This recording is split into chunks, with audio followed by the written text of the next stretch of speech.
Welcome back, everyone, to the Deep Dive. Today, we're really getting into some intense material from your sources.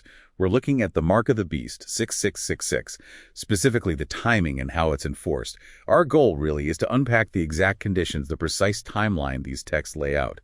When does this happen? What does it actually involve, according to these writings? And what's quite striking, I think, is just how specific these sources are. They offer a very intricate perspective, a detailed sequence of events. Right. It's not vague. And it starts, interestingly, before the mark even shows up.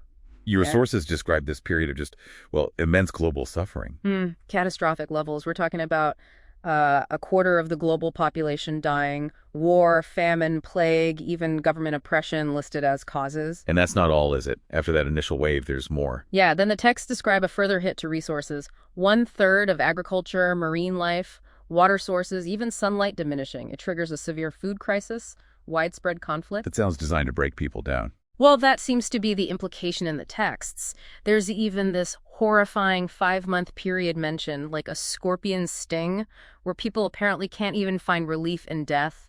Suicide is impossible. Wow. And then more destruction. Then a force described as 200 million cavalry appears, wiping out another third of who's left.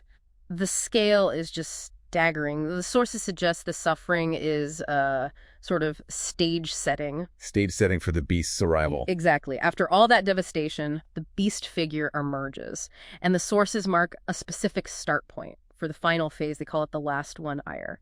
It kicks off when this son of perdition character sits in the temple. And the texts link him to the disasters. Explicitly, they state the beast orchestrates these events to consolidate power, to get a terrified, surviving population desperate for any kind of order or protection to follow him. Okay, so the stage is set, the beast is rising. Now the mark comes in. How long does that last?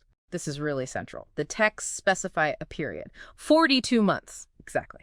This is also called the first half of the one ire. And during this time, this son of perdition figure controls everything through what's called the world beast government. 42 months. And how is it enforced? It sounds like more than just belief.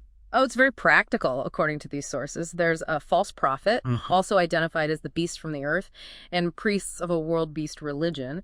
Their job is compelling worship of the beast, specifically the son of perdition. Compelling how? What happens if people refuse? Refusal means execution by so-called religious police, but the maybe the most effective tool described is economic. Control over resources. Complete control over all water and food supplies globally. The texts are very clear. Only those who worship the son of perdition and receive the 6666 mark on the right hand or forehead are allowed to buy or sell anything. So for many, it's accept the mark or starve. That's presented as the stark choice. Yes, a matter of survival. And the number itself, 6666. The sources define it specifically as the number of the beast's name, representing a mare, the son of perdition. But even with that kind of absolute control, there's pushback, people resist. Yes, definitely. The sources describe resistance throughout these 42 months. These 2 witnesses are mentioned. They warn people, protect others, and seem to actively battle the beast's forces. And weren't there others mentioned too? A group called the 144,000 are also described as engaging the beast's forces and protecting saints during this same period, this first half of the one ire. Okay, so 42 months of this intense enforcement, worship demands, economic control, but also resistance. Yeah. What happens when the 42 months are up? Does it stop? It does stop. And the whole situation shifts quite dramatically, according to these texts. After 42 months, the enforcement of the 666 mark ceases. Ceases entirely. Seems so. The sources then say the Lord Jesus takes up the martyrs, those who refused the mark and were killed. Then a new wave of judgment hits, the 7 plagues. And then things change within the beast's system itself. Right, a kind of internal collapse or betrayal. The red beast, which the sources equate with that world beast government, turns on and kills the Babylon harlot, who is identified as the son of perdition. So the government kills its leader. Apparently. And then the false prophet, who was enforcing the worship, he switches sides, aligning with the red beast government. Compelled worship seems to end then. It's a major power shift. That is intricate. The specific 42-month window, the shift from compelling worship via the son of perdition to this other power structure. It's quite a detailed narrative. It really is. The roles, the timing, the reasons for the shifts. It's all laid out very deliberately in these materials. So a final thought then for you, our listener, to maybe take away from this deep dive.